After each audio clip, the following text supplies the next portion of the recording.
I don't have much hope that this motion is going to succeed, but my goodness, it was fun to read. That rhymes.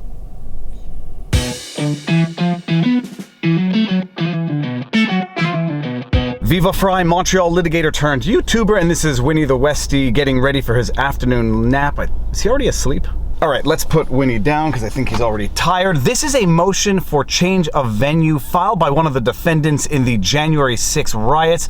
And when you read this, you are going to appreciate that this motion may not have been drafted to win. It was drafted to be heard. And one other thing that you have to bear in mind that's probably going to turn the stomachs of a lot of people is that the motion for change of venue, which is typically itself predicated on the idea that the venue is going to be incapable of giving the defendant a fair jury, has to be heard in the venue that you are seeking to be transferred from. It's basically like motions to recuse the judge because the judge has an alleged or apparent bias have to be presented to and adjudicated by the judge with the apparent bias, who would then have to recuse himself from the file. So basically this motion for a change of venue because the venue is going to be incapable of giving the defendant a fair trial has to be heard in that venue, and that venue has to say, yes, we will be incapable of giving the defendant a fair trial, so we're going to grant the change of venue. With that sort of paradox, catch-22, Kafka-esque judicial reality, let's read this motion because this motion, it was drafted to be read.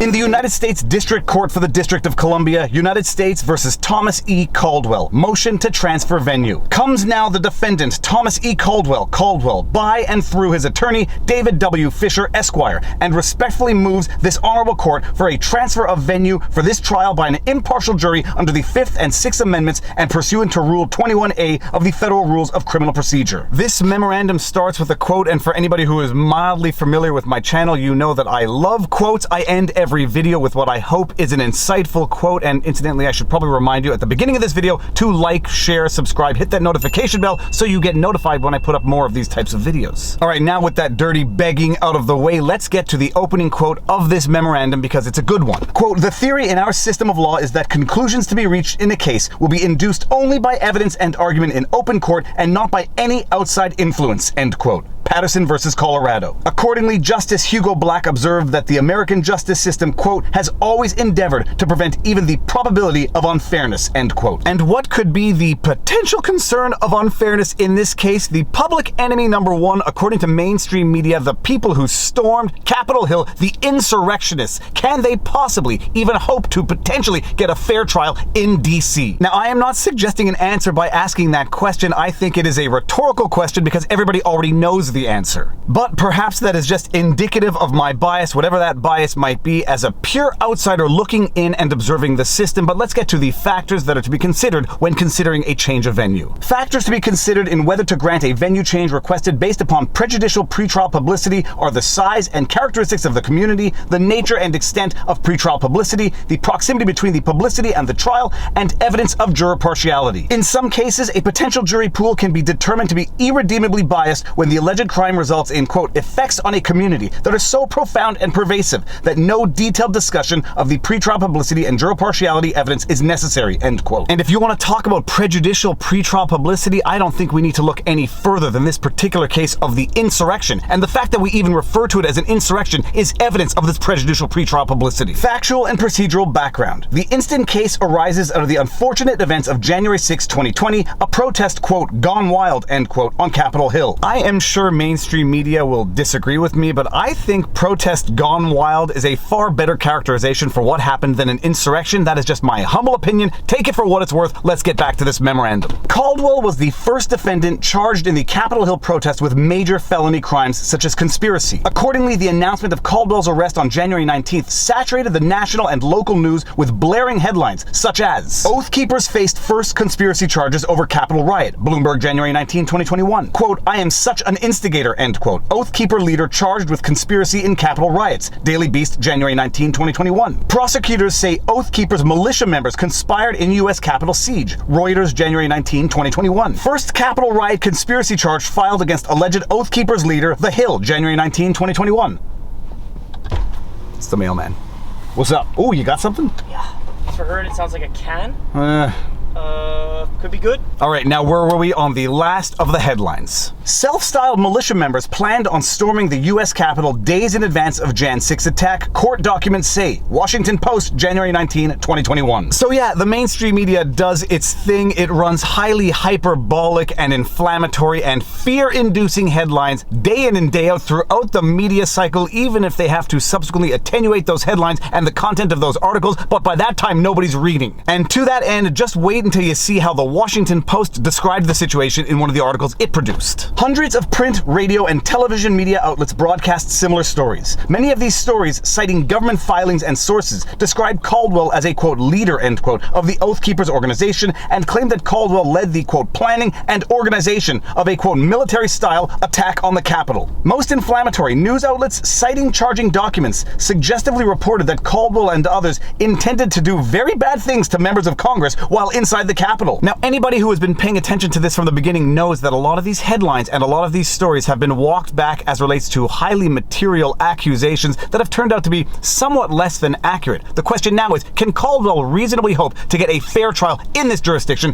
given the prejudicial and in some respects highly inaccurate pre-trial publicity? Caldwell then goes on to address what he believes to be inaccurate statements made by the government in the charging documents. I'm not thoroughly convinced by the strength of this argument because the charging documents contain allegations that will need to be proven in court, and Caldwell will obviously disagree with those statements. The question is whether or not the government has made public statements that would taint a jury pool in this particular jurisdiction. The government's initial charging documents contained multiple misleading, inaccurate, and false statements regarding Caldwell, which, having saturated the district's news media, have irreversibly prejudiced the district's jury pool. As noted in prior defense filings, the government's initial charging documents inaccurately claimed that Caldwell was a, quote, member, end quote, of the Oath Keepers, that he held a, quote, leadership role, end quote, the commander, end quote, in the Oath Keepers, that he stormed inside the Capitol building, and that he was involved in a weeks-long plan to specifically invade the Capitol. Government counsel have, to their credit, backed off, albeit discreetly, all of those inaccurate claims, but not before they were repeated ad nauseum in every major print and broadcast news outlet in the district. These inaccurate allegations, in fact, caused this honorable court to initially detain Caldwell. Caldwell rhetorically asks the court, if these inaccurate allegations prompted the court to detain Caldwell, isn't it likely that potential district jurors would be predisposed against Caldwell based on the same misinformation? Now, I learned the hard way in the practice of law not to ask the court rhetorical questions, because one day I was in court and I asked the court a question and I said, this is just a rhetorical question, to which the judge responded, why don't you then go ask your father? I didn't think this was a very nice thing for the judge to do to me in open court before my colleagues, but alas, I asked a rhetorical question and I got a rhetorical answer. And as far as the prejudicial pretrial statements coming from the government go, the next paragraph really contains a doozy of an allegation. More troubling, at least one false allegation against Caldwell, that he specifically planned to forcibly storm the Capitol, was made either knowingly or with reckless disregard for the truth. During an interview on CBS News 60 Minutes, former acting U.S. Attorney for D.C. Michael Sherwin, when asked about whether Caldwell and other Oath Keepers defendants premeditated an attack on the Capitol,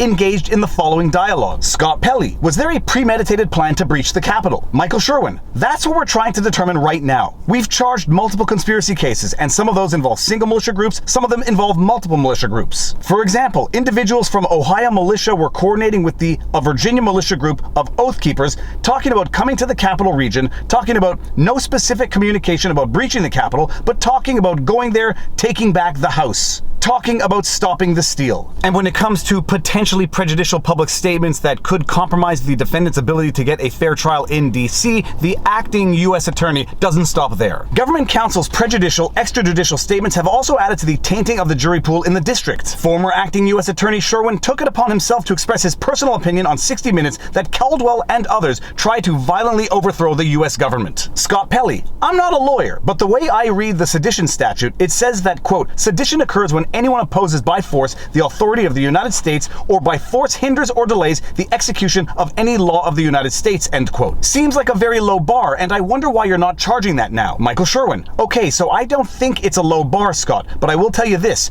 I personally believe the evidence is trending towards that, and probably meets those elements. Scott Pelley, do you anticipate sedition charges against some of the suspects? Michael Sherwin, I believe the facts do support those charges, and I think that as we go forward, more facts will support that, Scott. There is the court of law and there is the court of public opinion, and when you have the acting U.S. attorney for D.C. waging this battle in the court of public opinion on 60 Minutes, the question is going to be whether or not that could possibly taint the jury pool, warranting a change of venue. A transfer is required because of circumstances unique to this this case. While the inaccurate portrayal of Caldwell in the press as a result of the government's reckless claims is more than enough reason for the court to transfer this matter, Caldwell's case also presents several unique circumstances that compel a venue change. Most notably, Caldwell's case is tied to an event that was so impactful on the psyche of district residents that it is per se impossible for local jurors to reach a fair and impartial verdict. District residents have been bombarded with wall-to-wall coverage of the January 6th events, related arrests, criminal charges, and the aforementioned false and incendiary government claims. The court can take judicial notice that sections of the district were shut down for a period of weeks as roughly 25,000 National Guard troops roamed the capital in armored vehicles or on foot while wearing M16s. The mayor of DC declared a state of emergency and implemented a 6 p.m. curfew for weeks. Speaker Pelosi shut down all access to the Capitol into June. Bridges and roads into the district were closed off for a period of time. The Department of Homeland Security declared that government offices were potential targets of, quote, domestic violent extremists, end quote. The idea here is that the residents of DC have been so traumatized by the events of January 6th and the ensuing media coverage and government response that they will seek retribution against any of the defendants as opposed to giving any of the defendants a fair trial. Incidentally, this is very similar to that vlog I just did on Rolf Kastel, the man who was sentenced to life in prison for robbing a taco stand with a water pistol and was just granted clemency after 40 years. There was the theory that the jury members were living through a time in Arkansas when there was so much crime that they just wanted to make an example of a defendant to send the message to other potential criminals. And here the idea is that the residents of DC have been so traumatized, if not only by the events of January 6th, by the ensuing coverage and the ensuing government response, that they will not be able to give anyone a fair trial, that they will seek retribution against any of the defendants. The memorandum then goes into the idea that the residents of DC, if they don't hate the defendant because of what occurred on January 6th, they probably hate the defendant because of everything that occurred before January 6th. I don't think I'm going out on much of a limb here to state the obvious that DC is notoriously Democratic. They are notoriously anti-Trump, and the argument being raised in this memorandum is that they are not only anti-Trump, they are anti-everything related to Trump, including his supporters. District residents not only despise Caldwell's politics, they despise many things that traditional America stands for. District residents, who largely style themselves as chic, sophisticated, worldly, highbrow urbanites, are repulsed by rural America's traditional values, patriotism, religion,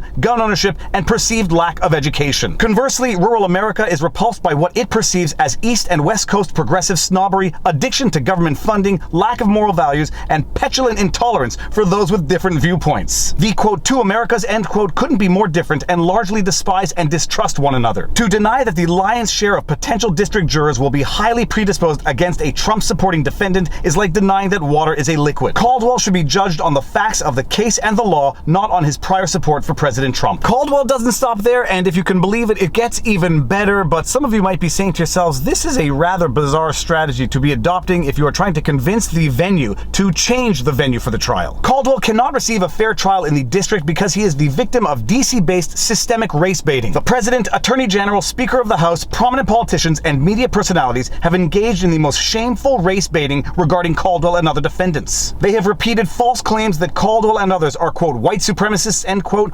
white nationalists, end quote, and, quote, racists, end quote. The disturbing pattern wherein politicians, media, and talking heads make unsubstantiated claims of racism against others for crass, short-term political gain should be appalling to all civilized human beings. This systematic race baiting is disgusting, vile, and vitiates Caldwell's ability to receive a fair trial in the district. Caldwell finishes off by enumerating the characteristics that he believes would likely define the jury pool coming out of DC. Without a transfer of venue, Caldwell's jury will be overwhelmingly, or perhaps exclusively, composed of individuals who, 1. Hate Donald Trump. 2. Will hate Caldwell because he is a Trump supporter. 3. Will have nothing culturally in common with Caldwell. 4. Will be prejudiced by false claims that Caldwell is a, quote, white supremacist, end quote. 5. Will presume that Caldwell has ties to, quote, white supremacists, end quote, or white nationalists, end quote. 6. Whose main news sources are almost exclusively left-of-center, DC-based press outlets which have hardly provided fair and balanced coverage of Caldwell. 7. Who will feel peer pressure from the local, quote, cancel culture, end quote, to convict. 8. Who have been personally impacted by the events of January 6th, including by the shutdown of DC, the military presence, and the, quote, domestic terrorism, end quote, warnings. 9. Who were impacted by protests protests against Trump and his administration or actually participated in those protests. 10 who, if they acquitted a Trump supporter, would risk a backlash from their Trump-hating DC co-workers, neighbors, and friends. Caldwell has a constitutional right to have a fair and impartial jury, which the district simply cannot provide him. Caldwell then says that for many reasons, the Western District of Virginia would be a more appropriate venue, presumably for all of the reasons listed in this memorandum a contrario, but also because 2 of the 4 charges allegedly occurred in the Western District of Virginia. Caldwell then also suggests that the change of venue should occur before a jury voir dire, because if the partiality is exposed after a jury voir dire, it'll delay the trial by a year or so, and as we all know, justice delayed is justice denied. Conclusion: wherefore Caldwell, having shown that any potential jury will presumptively be prejudiced against him, thus making it impossible for him to receive a fair trial in the district, respectfully moves this honorable court to transfer venue to the Western District of Virginia, Harrisburg Division, pursuant to the 5th and 6th Amendments and Federal Rule of Criminal Procedure 21A.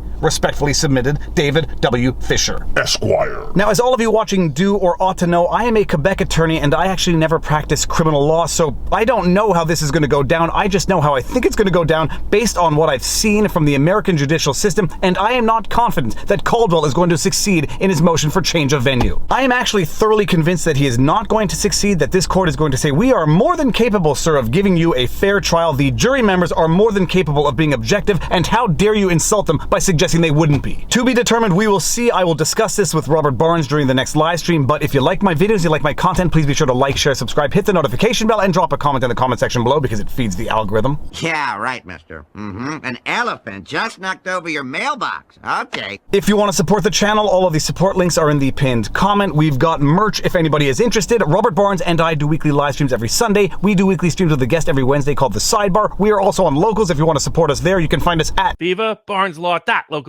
All of my content is and will remain on Rumble as well if anybody wants to watch it there. But more important than anything, take care of yourselves, check in on friends and family, make sure everyone around you is doing well, and now you know your vlog. Peace out.